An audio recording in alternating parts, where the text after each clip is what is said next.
There is a moment just before a man speaks when you already know whether he is powerful or merely loud. And it has nothing to do with his words. It happens in the silence, in the stillness of his posture, in the way he occupies space without demanding it. Most men never reach that moment because they are uncomfortable with quiet. They rush to fill the air, afraid that if they stop moving, stop talking, stop proving, they will disappear. They mistake noise for confidence, reaction for strength, motion for progress. But noise is easy. Anyone can raise their voice, anyone can posture, anyone can react. Somewhere along the path, however, a different kind of man emerges. He does not announce himself. He does not compete for attention. He does not rush to be understood or validated. His face remains calm. His eyes are steady. When pressure enters the room, he does not flinch. He does not escalate. He does not explain himself. He simply remains unchanged. This is not arrogance. This is discipline. Real power does not shout. It observes, it listens, it waits. And when it moves, it does so with precision. In cinema, people often misunderstand characters like Bateman or Shelby. They fixate on the chaos, the darkness, the extremes, and miss what actually makes them dangerous: the composure, the eye contact that never breaks, the pauses that control the rhythm of the room, the unreadable calm under pressure. That calm is not accidental. It is trained through restraint, through self-control, through countless moments where reaction was resisted and silence was chosen instead. Once a man develops this inner stillness, his perception shifts. Certain behaviors no longer impress him. Loud opinions feel empty. Emotional theatrics feel transparent. Social games feel unnecessary. What once seemed powerful now looks fragile, almost absurd. This is the transition from raw masculinity to elite self-mastery, from performance to presence, from force to influence. He carries his aura quietly, without display. He moves like a ghost through noise and chaos, untouched by the need to be seen. He integrates his shadow without fear, no longer running from it or letting it control him. And over time, he refines himself into a masterpiece, not to be admired, not to be applauded, but to be unshakable. Now let's break it down. Number one, the need to be seen as important. Most men are raised inside a subtle, almost invisible anxiety that repeats the same instruction every day: be noticed or be erased. From a young age, value is tied to volume. How loud you are, how visible you remain, how often you signal your presence to others. This anxiety fuels performance, competition, and constant self-promotion. It teaches men to equate attention with existence. Sigma males do not escape this conditioning because they are superior. They grow out of it because life corners them into silence, often through isolation, often through being ignored at critical moments, often through seasons where effort produces no applause. In those stretches where no one is watching, something uncommon begins to form. Without an audience, the ego starves, and in its absence, a self-referencing identity emerges. A man who is no longer mirrored by reactions is forced to define himself internally. He learns stillness not as passivity, but as strength. He realizes that importance cannot be demanded or declared. It is felt quietly after prolonged exposure. History reflects this pattern again and again. Marcus Aurelius governed an empire while privately reminding himself not to hunger for praise. Samurai philosophy taught that the sharpest blade is the one that remains sheathed, unseen, until necessity demands otherwise. The Sigma internalizes this same law without ceremony. Attention becomes absurd to him because he has studied its nature. Attention is unstable. It shifts with trends, moods, and crowds. It makes men reactive, dependent, externally calibrated. It pulls their awareness outward when real power must be cultivated inward. The Sigma does not vanish from the world. He simply stops auditioning for it. His movements become minimal, but deliberate. His presence grows quieter, yet heavier, like a shadow that lengthens without effort as the light changes around it. His aura is not produced by being watched, praised, or validated. It is produced by alignment, by a man standing fully inside his own center. And once a man experiences that center, the craving for approval collapses on its own. Validation begins to feel juvenile, even foreign, like wearing a version of yourself you outgrew long ago, realizing you no longer need to be seen to be real. Number 2, emotional reactivity under pressure. Pressure reveals architecture, not what a man claims to be, but how he has constructed himself internally when conditions turn hostile. Most men are exposed the moment pressure enters the room. Their voice tightens or grows louder. Their speech accelerates. Their gestures become erratic. They attempt to dominate the environment because they cannot stabilize their inner state. This reaction is not strength. It is evidence of weak internal structure. Sigma males recognize this pattern without contempt because they have paid the price of losing composure before. They understand that emotional reactivity is not honesty. It is leakage. It is energy spilling where it should be contained. Psychology is clear on this point. The capacity to remain calm under stress signals advanced emotional regulation, not emotional repression. Sigma males feel everything. They simply refuse to release information before it becomes useful. Silence to them is not avoidance. Silence preserves leverage. This is why figures like Thomas Shelby or Michael Corleone are routinely misunderstood. Their authority was never rooted in violence or intimidation. It was rooted in stillness, in the refusal to allow external disorder to reorganize their internal hierarchy. Chaos knocks. They do not answer impulsively. Sigma males train this capacity deliberately and methodically. Under stress, they slow their breathing to reclaim physiological control. They strip speech down to necessity. They observe before they act. They let others reveal themselves first. Over time, this discipline produces something most people cannot read, not a mystery, stability. They become unreadable not because they are hiding intentions, but because impulse no longer governs them. To a Sigma male, losing emotional control feels like handing the steering wheel to the road, absurd, inefficient, and unnecessary. Emotion is data, not a command. Anger is information. Fear is a signal. Excitement is noise. None of it gets to drive. This is where their calm is often mistaken for passivity. It is the opposite. Calm is authorship. It is the decision to write the response instead of reacting to the stimulus. And that decision creates a psychological advantage. No volume, threat, or aggression can replicate. When others exhaust themselves reacting, the Sigma male is still choosing, still observing, still in control. Number 3, constantly proving masculinity. Masculinity, when immature, is loud. It seeks witnesses because it doubts itself. It needs opposition because it requires friction to feel real. It thrives on comparison because without someone beneath it, it collapses inward. This is the early stage of masculinity, reactive, performative, and desperate to be seen. Sigma males exit this stage quietly.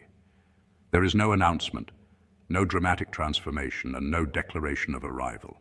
They simply stop needing validation. They shed the urge to prove, to posture, and to compete in arenas that do not matter. Historically, the most disciplined men understood this truth instinctively. Ancient warriors, trained away from crowds, honing skill in silence rather than spectacle.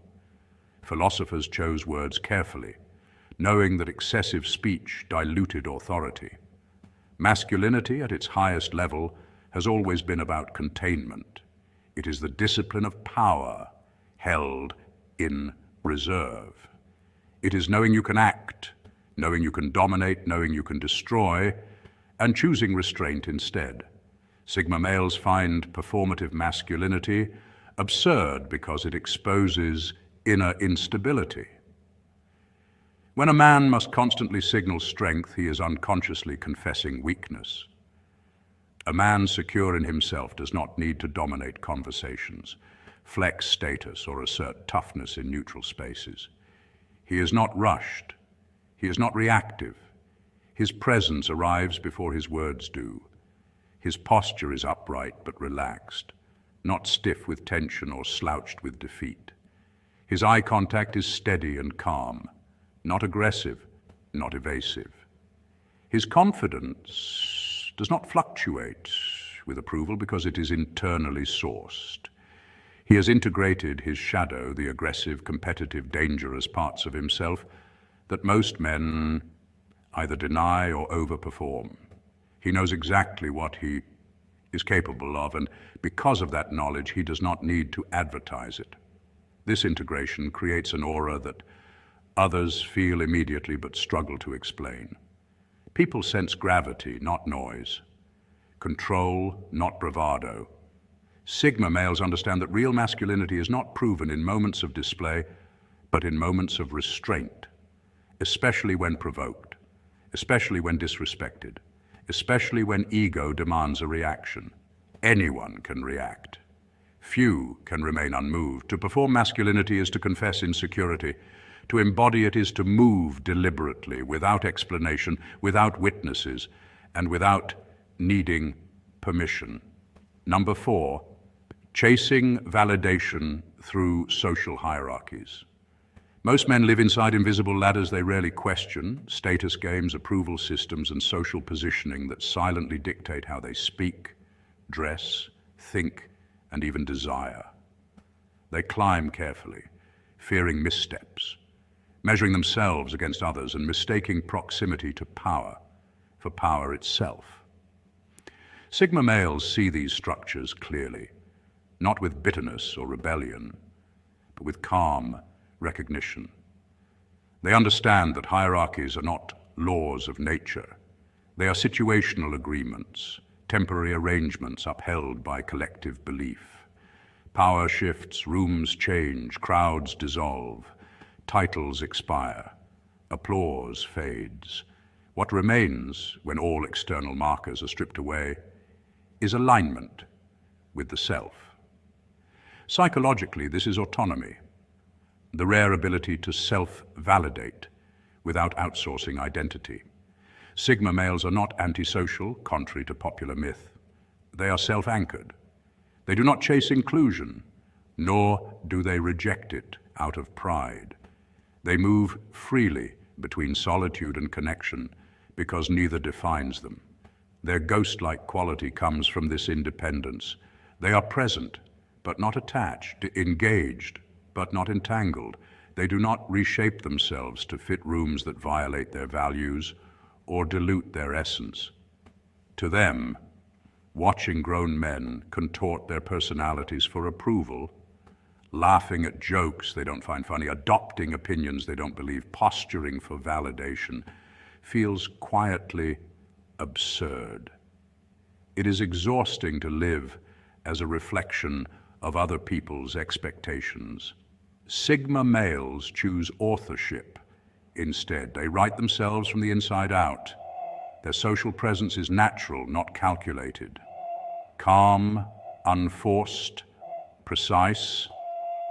They do not compete for status because their sense of worth is not granted externally.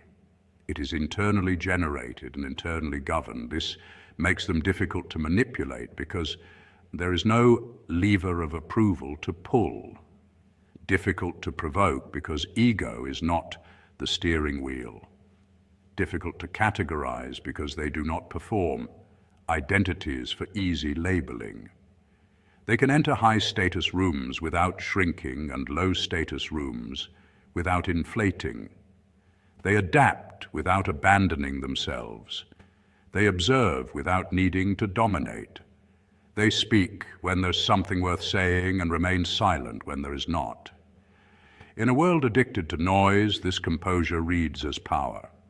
Sigma males do not need to win social games to feel whole. They do not need to overthrow hierarchies. To feel free, they simply step outside them and keep walking.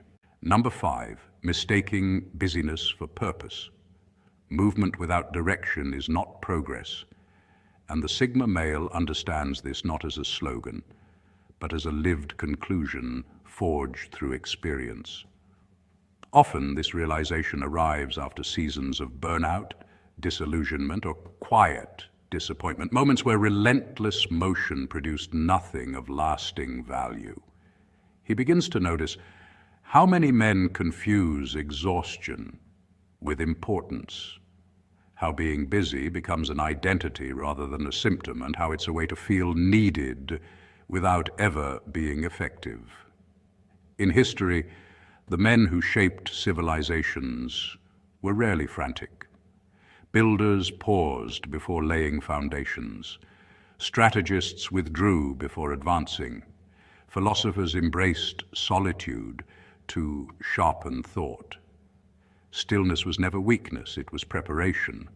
Reflection refined execution. Modern psychology now echoes what wisdom traditions always knew. Clarity precedes effectiveness, and without clarity, effort scatters. The Sigma male internalizes this deeply. He protects his time not with arrogance, but with discipline. He understands that attention is finite and energy is sacred, and that every unnecessary commitment taxes both. Instead of saying yes reflexively, he chooses fewer paths and walks them with depth. Instead of chasing short-term urgency, he thinks in longer horizons.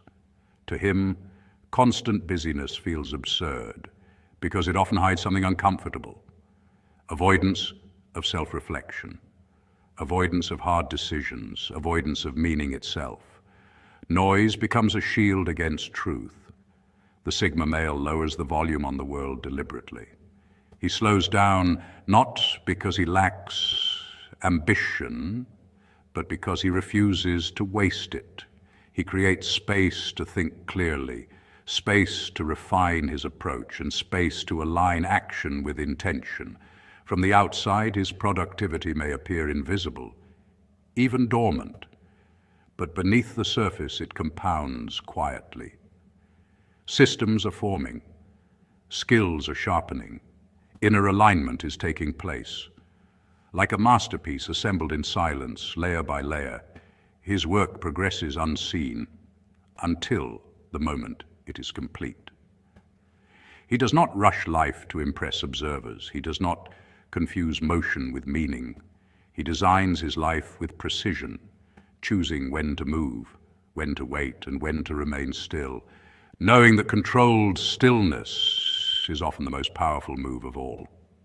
Number 6, over-explaining oneself. The final realization is subtle but decisive. Sigma males stop explaining themselves unnecessarily, not because they lack words, but because they understand the cost of giving them away too freely. Most men over-explain because they are unconsciously negotiating for approval, reassurance, or permission to exist as they are. Every extra sentence is an attempt to soften judgment, to control perception, and to be accepted. Sigma males see through this impulse early. They communicate with precision, Deliver the message and then allow silence to do what words cannot. In psychology, silence functions as a regulator of power and emotional stability. It creates space, and space reveals truth. When silence appears, insecure people rush to fill it, exposing their neediness, their anxiety, and their dependence on external validation. Secure men remain still within it. Sigma males understand this dynamic intuitively. They know that silence is not emptiness, it is a mirror. Those who are uncomfortable project their fears, assumptions, and insecurities into the gap, while those who are grounded remain composed.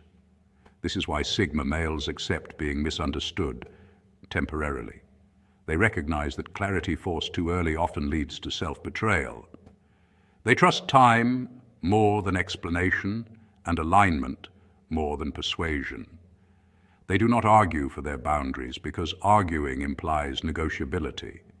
Instead, they enforce boundaries quietly through consistent action and withdrawal of access. They do not justify their choices endlessly because justification places their life on trial. They stand by their decisions without theatrics, understanding that confidence is proven through repetition, not debate. Over-explanation feels absurd to a man who has realized that his life is not a committee decision. He is not required to submit a thesis for every preference, refusal, or redirection. His calm presence communicates far more than extended justification ever could. People sense his certainty long before they understand his reasoning. This is why Sigma males speak less but are heard more. Their words carry weight because they are not diluted by insecurity. Silence, when rooted in self-trust, becomes authority. It signals inner alignment, emotional regulation, and psychological independence. In a world addicted to noise, justification, and validation, the Sigma male's restraint stands out, not as arrogance, but as quiet sovereignty. This is the quiet return to self, not isolation, not superiority, but sovereignty, a state where a man stands fully inside his own center. The Sigma male path is not about rejecting the world, but about no longer being ruled by its noise, its expectations, or its emotional demands. When a man integrates his shadow, stabilizes his aura, and learns to move with deliberate calm, the world begins to lose its grip on him. Certain behaviors no longer provoke emotion. They do not offend him, challenge him, or demand explanation. They simply dissolve into irrelevance. Drama feels inefficient. Validation feels unnecessary. Approval feels empty.